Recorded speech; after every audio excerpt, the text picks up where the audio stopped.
Good afternoon students. पिछली class में हमने शुरू किया था सुपरपोजिशन ऑफ वेव्स। ये आपका नेक्स्ट चैप्टर हमने शुरू कर दिया था और इससे पहले हमने ऑसिलेशंस चैप्टर को कंप्लीट कर दिया है। पिछले वाले लेक्चर में हमने बेसिक्स ऑफ वेव देखे थे, जैसे frequency, time period, velocity of a wave, ये भी हमने देख ली थी। Velocity of a wave is nothing but product of frequency and wavelength, ये हमने इससे पहले वाले क्लास में देख लिया था। अब हम आज थोड़ा देखने जा रहे हैं इक्वेशन ऑफ वेव। ये इक्वेशन ऑफ अ वेव आपके टेक्स्ट बुक में डायरेक्टली दिया है, हम इसको आज थोड़ा सा डिराइव करके देखने वाले हैं। उससे पहले फिर से मैं थोड़ा सा रिवाइज़ कर लेता हूँ, कुछ चीज़ें मुझे बतानी पड़ेगी फिर से एक बार। तो जैसे कि यहाँ पे आप एक वेव देख रहे हो, सो यहाँ पे क्रेस्ट एंड ट्रफ है, यानी ये आपकी हो गई transverse wave and longitudinal wave. इसका भी डिफरेंस हमने पिछले वाली क्लास में देख लिया था। हमें पता है कि ये जो दो पॉइंट्स हैं, ये दो पॉइंट्स जो है वो सेम फेज ऑफ वाइब्रेशन में है, इसलिए इन दोनों के बीच में जो डिस्टेंस है उसे हम कहते हैं वेवलेंथ लैम्डा। अब एक और बात आपको जानना ज़रूरी है कि ये जो दो पॉइंट्स हैं ये सेम स्टेट ऑफ वाइब्रेशन में है, तो हम यहाँ पे, और ये इनमें जो मिनिमम डिस्टेंस है वो है लैम्डा। तो यहाँ पे इन दोनों पॉइंट्स में जो फेज डिफरेंस रहेगा वो रहेगा 2 पाई का। यस, दोनों में जो फेज डिफरेंस रहेगा वो रहेगा कितना, 2 पाई रेडियन का, यानी 360 डिग्री का फेज डिफरेंस ये दोनों पॉइंट्स में रहेगा। If the two points are separated by distance lambda, यानी wavelength of wave, then the phase difference between two points is 2 pi. So यानी यहाँ पे अभी मुझे ये जानना है, बेसिकली मुझे यहाँ पे डिराइव करना है इक्वेशन ऑफ वेव। यहाँ पे ये वेव में जितने भी पार्टिकल्स है they are performing simple harmonic motion about their mean position. तो चलिए, अगर ये ओरिजिन में मानता हूँ तो ये जो पॉइंट है इसका जो इक्वेशन है वो मैं लिख सकता हूँ y is equal to a sine omega t. इस तरह से मैं इसका इक्वेशन लिख सकता हूँ अबाउट दिस पॉइंट। लेकिन अब ध्यान से देखो कि एक पॉइंट है जो पर्टिकुलरली, मान लो कि ये एक पॉइंट है and this point is at distance x from the origin. ये जो पॉइंट है ये वाला, ये है डिस्टेंस x पे, ये ओरिजिन से, यहाँ से आपकी वेव शुरू हो रही है। So it is at a distance x from the origin. तो अब ये पॉइंट का जो वाइब्रेशन हो रहा है, it is following this equation, y is equal to a sine omega T. ये पॉइंट का इक्वेशन हम कैसे लिखेंगे, अब हमें ये पता, अब यानी definitely there is some phase difference between this point and this point. तो ये फेज डिफरेंस होगा कितना, हमें ये पता है कि अगर दो पॉइंट्स में डिस्टेंस लैम्डा है तो उनमें फेज डिफरेंस रहेगा 2 पाई का। तो अगर डिस्टेंस x है तो फेज डिफरेंस कितना रहेगा, उसके लिए हमें क्या करना पड़ेगा, उसके लिए हम एक काम करते हैं, we will derive phase difference पर यूनिट लेंथ। तो फेज डिफरेंस पर यूनिट लेंथ कितना रहेगा, वो रहेगा 2 pi by lambda. Yes, this is nothing but phase difference पर यूनिट लेंथ। देखो, लैम्डा अगर डिस्टेंस है तो लैम्डा डिस्टेंस के लिए फेज डिफरेंस रहेगा आपका 2 पाई। तो फेज डिफरेंस पर यूनिट लेंथ हम निकाल सकते हैं, it is 2 pi by lambda. अब आगे बढ़ते हैं, what about the point which is at a distance x from the origin.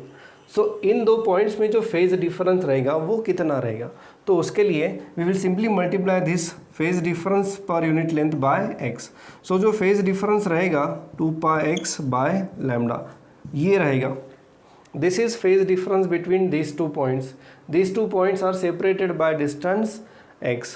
तो ये हमने डिराइव कर लिया, और ये जो है ये बहुत ही इम्पॉर्टेंट है क्योंकि इसके ऊपर सिंपल इक्वेशंस आते हैं कि on a wave having wavelength so and so there are two points which are separated by distance so and so, find out the phase difference between two points। ऐसे कई सारे क्वेश्चंस आपको दिखाई देंगे आप किसी भी पब्लिकेशन में अगर देखते हो तो, और ऐसे क्वेश्चंस आ चुके हैं और आते भी रहेंगे आपकी ये चैप्टर में सुपरपोजिशन ऑफ वेव्स में। तो ये है phase difference between two points which are separated by distance x इसे अच्छी तरह से याद रखें। मैं फिर से एक बार बता रहा हूँ हमने इसको कैसे किया। हमने किया क्या है, पहले तो हमने ये जान लिया, ये हमें पता है कि whenever there is difference distance between 2 point wavelength equal to wavelength of wave, then the 2 points are having phase difference equal to 2 pi। अब ये 2 पाई कैसे, ये भी मैं थोड़ा सा आपको बता देता हूँ। बेसिकली है क्या, एक पार्टिकल जब एक ऑसिलेशन कंप्लीट करता है तो वो एक साइकिल कंप्लीट करता है। जब ये पार्टिकल का एक ऑसिलेशन कंप्लीट होगा तो ये वेव जो है वो एक साइकिल आगे बढ़ चुकी होगी। जब एक पार्टिकल एक पूरा ऑसिलेशन कंप्लीट करता है तो वो जो टोटल एंगल कवर करता है वो कितना रहता है, हमने देखा होगा ऑसिलेशन में projection of UCM along its diameter. तो एक पार्टिकल जब एक कंप्लीट ऑसिलेशन करता है तो वो जो एंगल कवर करता है that is equal to 2 pi radian या फिर 360 डिग्री। तो इस प्रकार से this wavelength which is the length of one cycle that is lambda corresponds to phase difference of 2 pi. इसे आप अच्छी तरह से समझ लो, ये थोड़ा समझना ज़रूरी है, ठीक है। इसके बाद whenever there are 2 point separated by distance x along the wave, then the phase difference between 2 points can be given by 2 pi x by lambda।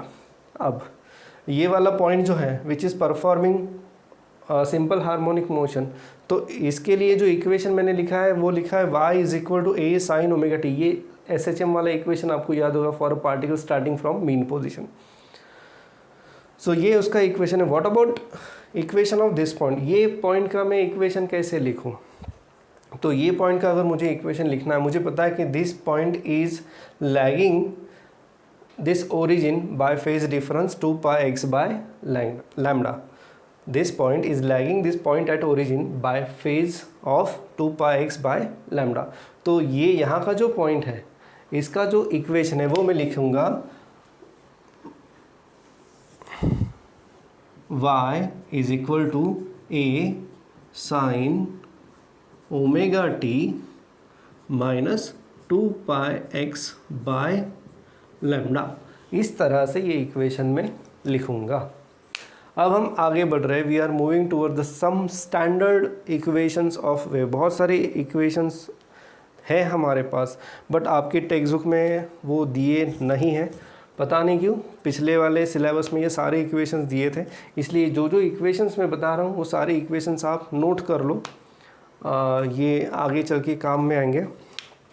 तो आप देखो y is equal to a sine omega की जगह में लिखूंगा 2 pi, ये t as it is upon t, 2 pi by t where t is period of oscillation, minus 2 pi x by lambda. ये इस तरह से हमने कर दिया।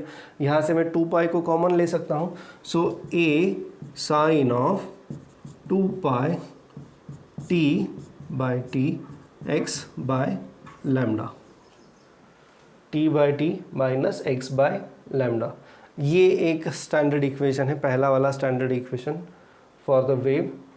अब आपके बुक में जो इक्वेशन दिया है पेज नंबर 132 पे, वो इक्वेशन कुछ इस तरह से। अब हम इसको कंपेयर करते हैं, ये कुछ इस प्रकार से है, y is equal to a sign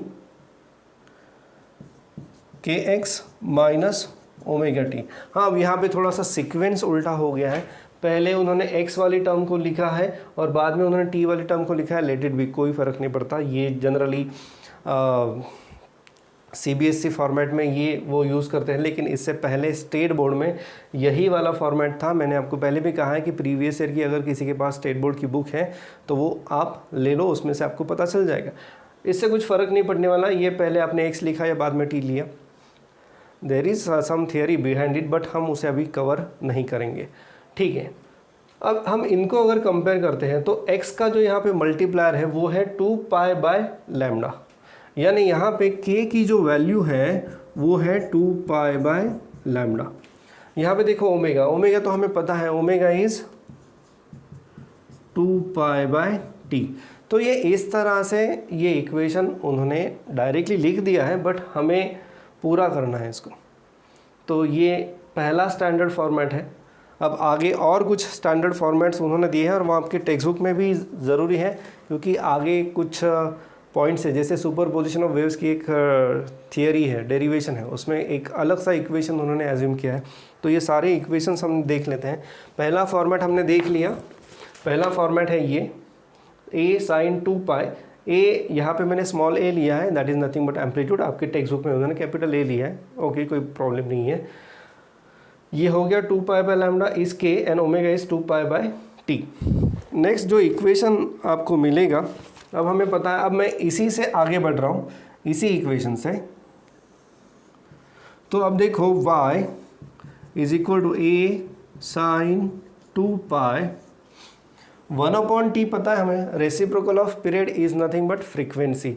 so मैं यहाँ पे लिखूँगा nt minus x upon lambda. ये दूसरा एक इक्वेशन, और शायद यही इक्वेशन हमें आगे चल के यूज़ करना है for the superposition of waves. तो ये भी आप याद रखो। ये और एक फॉर्मेट है, जैसे मैंने बताया कई सारे फॉर्मेट्स आपको दिखाई देंगे, उसमें से ये एक है और एक ये है और एक ये भी है जो आपके टेक्स्ट बुक में दिया है। नेक्स्ट कुछ और फॉर्मेट हमें मिलने हैं, वो है कुछ इस प्रकार से।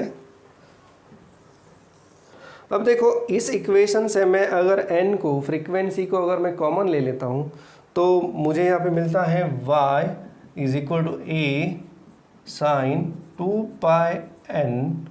अब देखो यहाँ पे बस बचता है t minus x upon n lambda.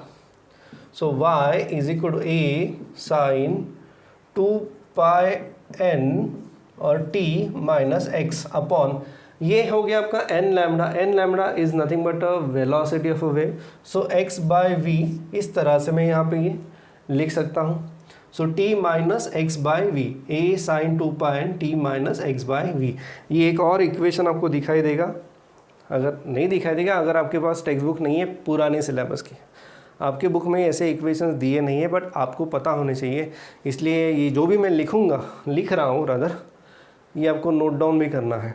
Next जो इक्वेशन उन्होंने दिया है, अब देखो 2 पाई n का मतलब रहता है angular velocity. So y is equal to a sine omega t minus x by v. और एक इक्वेशन उन्होंने दिया है, फर्दर इसको उन्होंने कुछ और पॉइंट्स में कन्वर्ट कर दिया है। अब देखो मैं यहाँ पे क्या करने वाला हूँ,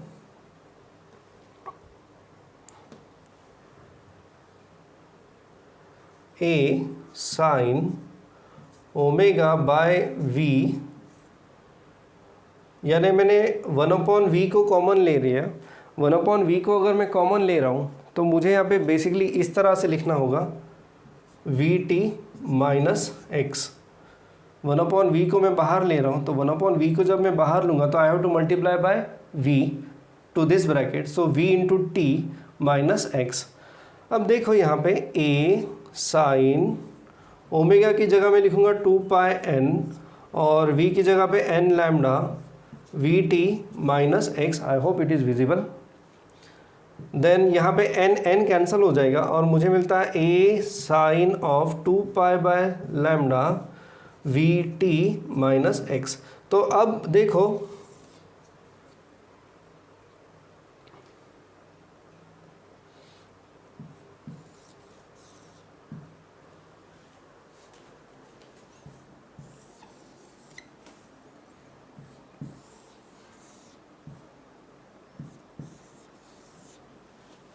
तो जितने भी इक्वेशंस को मैंने बॉक्स किया है, ये सारे के सारे इक्वेशंस हमें काम में आते हैं जब कुछ न्यूमेरिकल्स हमें करने होते हैं। मोस्टली मेरे ख्याल से आपने ये एक भी कंसिडर कर लिया, ये बहुत इंपॉर्टेंट है, या फिर ये, क्योंकि ये यही से आया है, where k is 2 pi by lambda and omega is 2 pi by T, where lambda is wavelength and capital T is the period of wave. तो अगर आप ये सिर्फ इक्वेशन याद करते हो तो बाकी आप आराम से डिराइव कर सकते हो, क्योंकि मैंने बस कुछ चीज़ों को कॉमन ले लिया है फिर मल्टीप्लाई कर दिया, तो उसी से ये सारे के सारे डेरिवेशंस आए हैं।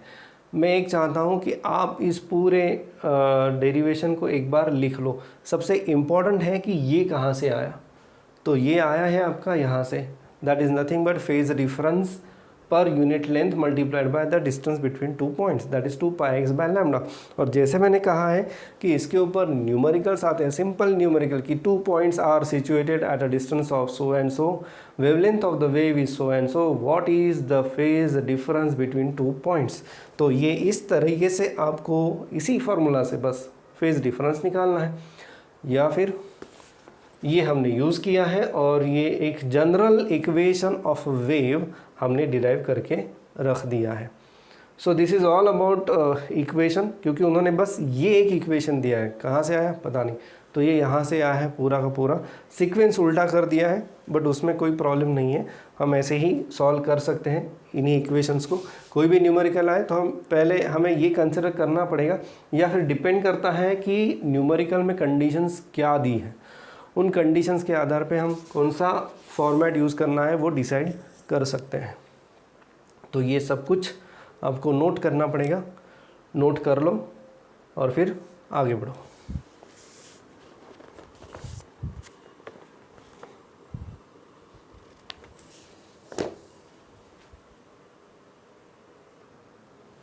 तो अभी हमने क्या देखा कि एक वेव है जो यहाँ से शुरू हो रही है, it is moving towards right side, यहाँ से शुरू हुई और ऐसे राइट साइड में जा रही है। और इस इक्वेशन, इसका इक्वेशन मैं लिख सकता हूँ, that is y is equal to a sine of, अब आपके जो बुक में दिया है इक्वेशन वो है kx माइनस ओमेगा टी। पर अगर एक ये वेव राइट साइड में जा रहा है, अगर ये वेव लेफ्ट साइड में जा रही है तो उसका जो इक्वेशन रहेगा वो रहेगा a sine kx plus omega t. This is for the wave moving towards right, और ये जो इक्वेशन है it is for moving towards left. This equation is for the wave moving towards right, this equation is for the wave moving towards left। अगर कोई wave ऐसी जा रही है, direction of propagation left side में है, तो इसके लिए हम लिखेंगे a sin kx प्लस, यहाँ पे आएगा प्लस ओमेगा टी। सो ये डिफरेंस को बस आप याद रखो, इसके डिटेल्स आप फर्दर स्टडीज में पता चल जाएगा कि हम ये ऐसा क्यों करते हैं, अभी इतना ज़रूरी नहीं है, बस ये याद रखना राइट साइड में है तो यहाँ माइनस आएगा, और लेफ्ट साइड में अगर वेव जा रही है तो यहाँ पे प्लस आएगा, ये आपको याद रखना था। आगे का जो टॉपिक उन्होंने डिस्कस किया है थ्योरेटिकल पार्ट है, that is nothing but reflection of wave. Reflection of wave में दो टाइप हम देखेंगे, एक तो ट्रांसवर्स वेव का रिफ्लेक्शन और दूसरा लॉन्जिट्यूडनल वेव का रिफ्लेक्शन। तो चलिए अब वो कर लेते हैं।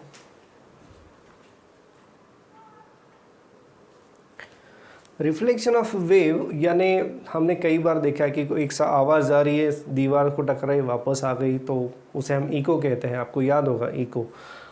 ये इको के लिए जो मिनिमम डिस्टेंस भी हमने निकाला था साउंड चैप्टर में वो था 17 मीटर्स अप्रॉक्सीमेटली। तो ये होता है रिफ्लेक्शन, यानी एक एनर्जी आगे प्रोसीड कर रही है but there is a change of medium, there is a change of medium, a wave is travelling from rarer medium to denser medium, so there is a change of medium and wherever there is a change in medium, जहाँ पे ये partition है तो उस partition से ये जो wave energy जो है वो रिफ्लेक्ट होके आती है। और ये सिर्फ रेयरर टू डेंसर में नहीं होता, ये डेंसर टू रेयरर में भी होता है। जी हाँ, जैसे कि अगर कोई वेव सॉलिड में से पास हो रही है और सॉलिड के बाद एक एयर है, जैसे ये मान लो कि ये सॉलिड है, यहाँ से एक वेव निकली, नाउ यहाँ पे क्या हो रहा है, यहाँ पे there is a change of medium, यहाँ पे ये सॉलिड है यानी ये डेंसर मीडियम है और ये रेयरर मीडियम है, so here there is a change in medium. तो यहाँ से some part of the wave, पूरी की पूरी नहीं, some part of the wave will be reflected back and remaining part will proceed further. So there is a reflection of a wave whenever there is change in medium. तो जहाँ पे वो partition है वहाँ पे वेव रिफ्लेक्ट होके वापस आती है, आइदर कम्प्लीटली और पार्शली। उसे हमने पार्शल रिफ्लेक्शन, ये भी नाम देखा है आपने, पार्शल रिफ्लेक्शन। थोड़ा बहुत आपने ये देखा होगा कि किसी मिरर से आप देखते हो तो मिरर में आपको आपकी इमेज भी दिखती है और उसके पीछे वाला भी पार्ट दिखता है, सो ये जो है ये होता है पार्शियल रिफ्लेक्शन। सो इसमें थोड़ा सा हम बोल सकते हैं कि whenever there is a denser to rarer medium propagation of a wave, so some part of the wave energy is reflected back and some energy is transmitted further. सो ये रिफ्लेक्शन होता है। अब ये रिफ्लेक्शन में कुछ केसेस हमें discuss करनी है। तो केसेस कुछ इस प्रकार से थोड़ा देख लो यहाँ पे।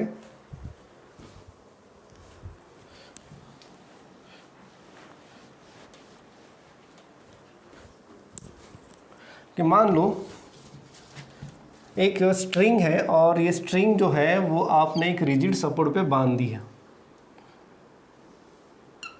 ये एक रिजिड सपोर्ट है।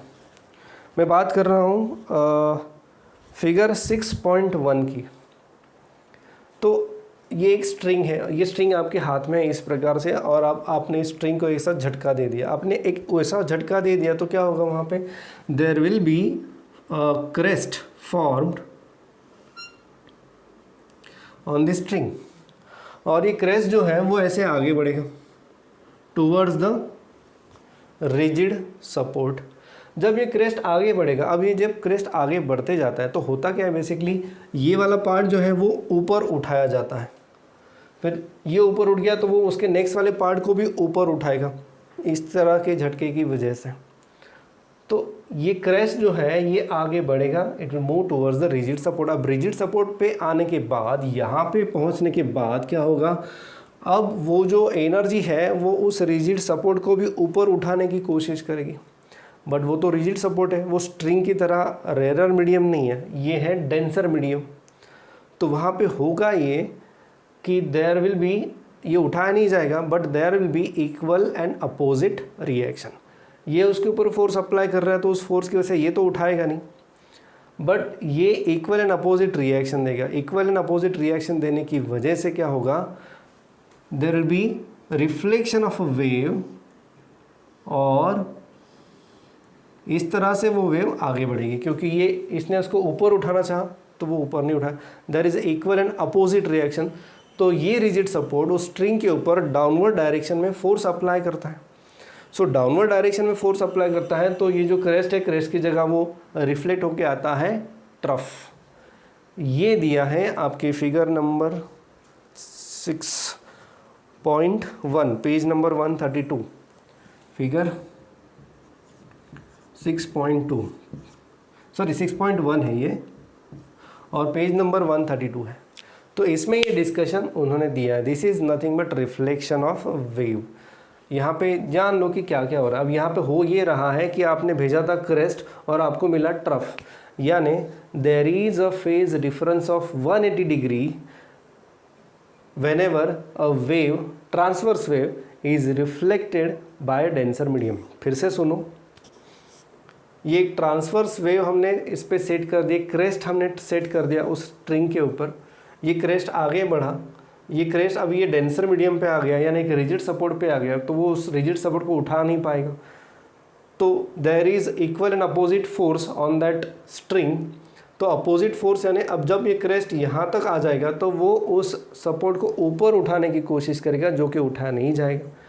There is equal and opposite force according to Newton's third law of motion. So ये स्ट्रिंग के ऊपर डाउनवर्ड डायरेक्शन में फोर्स रहेगा, और उसी कारण ये जो क्रेस्ट है ये वापस आके ट्रफ में कन्वर्ट हो गया।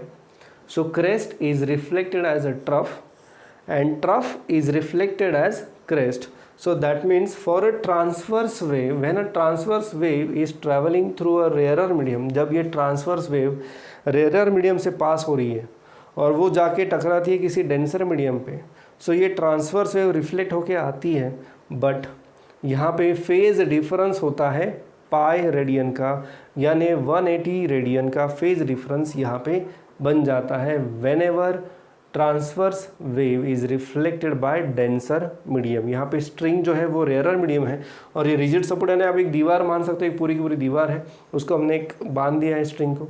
सो that is your denser medium. So ये था पहला डिस्कशन। एक एग्जाम्पल 1 ऐसा उन्होंने यहाँ पे दिया है पेज नंबर 132 पे। अब हम आगे बढ़ते हैं। देन देयर इज़, हाँ अब है एग्जाम्पल 2 कि मान लो कि there is a reflection from rarer medium, तो रेयरर मीडियम की केस में क्या होगा? तो रेयरर मीडियम की केस में देख, अब ये रेयरर मीडियम बनाएंगे कैसे? अब दीवार को तो रेयरर मीडियम नहीं बना सकते, तो हमने क्या किया यहाँ पे, ध्यान दो,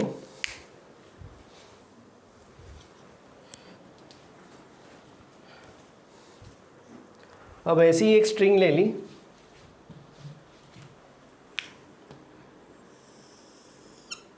और ये स्ट्रिंग यहाँ पे बांध दी है, but string is tied to a movable ring.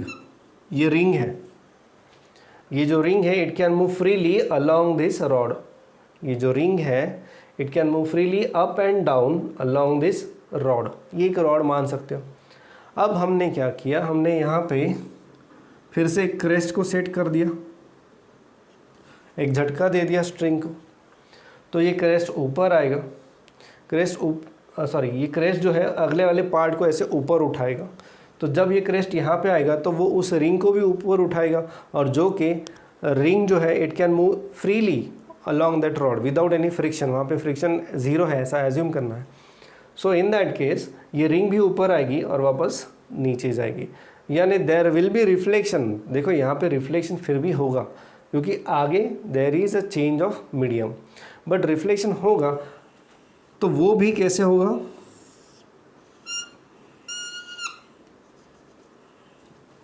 Crest will be reflected as crest only.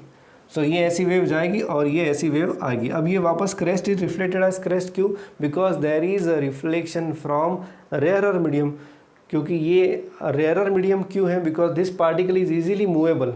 Denser medium यानी जिसके पार्टिकल्स इजीली मूवेबल नहीं रहते या फिर वो रिजिड रहते हैं, तो उनको हम कहते हैं डेंसर मीडियम। यहाँ पे ये जो रिंग है इट इज़ इजीली मूवेबल, तो जब ये वेव आएगी तो वो crest will be reflected as crest only. There will not be equal and opposite force, क्योंकि ये बंधा हुआ नहीं, इट इज़ मूवेबल।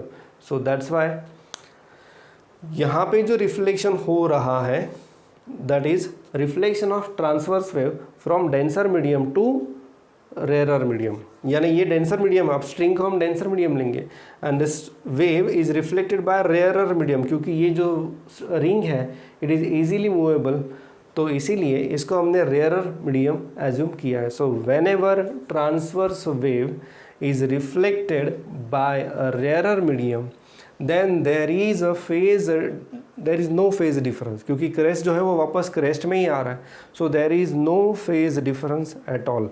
ये था आपका सेकंड एग्जाम्पल। मैं फिर से एक बार बता रहा हूँ, थर्मोडायनामिक्स के टाइम पे भी मैंने बताया था कि आपको जब भी मेरा एक क्लास हो जाएगा तो क्लास होने के बाद आप वो टेक्स्ट बुक ज़रूर पढ़ो, क्योंकि ये पढ़ने से थोड़ा सा कंसेप्ट बिल्डअप में थोड़ा सा आपको फ़ायदा होगा, समझ में आएंगी। फिर से कुछ चीज़ें एडिशनल कुछ मैंने मिस कर दिया है, कुछ पॉइंट बोलना मिस कर दिया है, तो वो आपका वहाँ पे कवर हो जाएगा। तो इसलिए आपका टेक्स्ट बुक पढ़ना बहुत ज़रूरी है, और टेक्स्ट बुक में कोई डाउट है तो आप उसे पूछ सकते हो।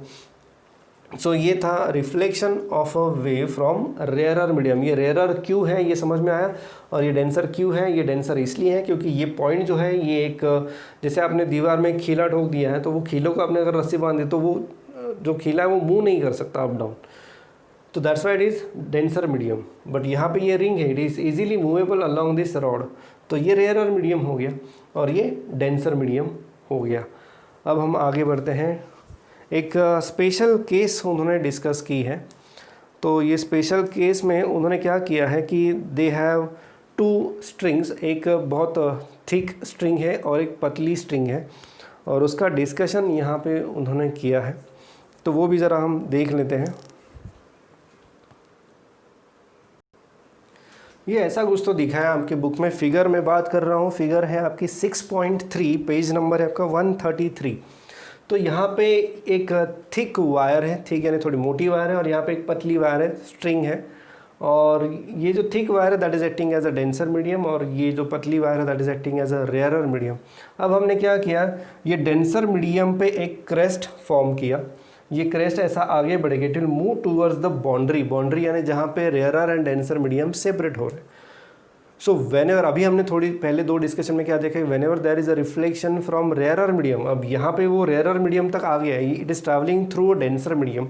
डेंसर मीडियम से ट्रैवल कर रहा है और अब वो रेयरर मीडियम तक आ गया। हमने क्या देखा था कि whenever there is reflection from rarer medium there is no phase change.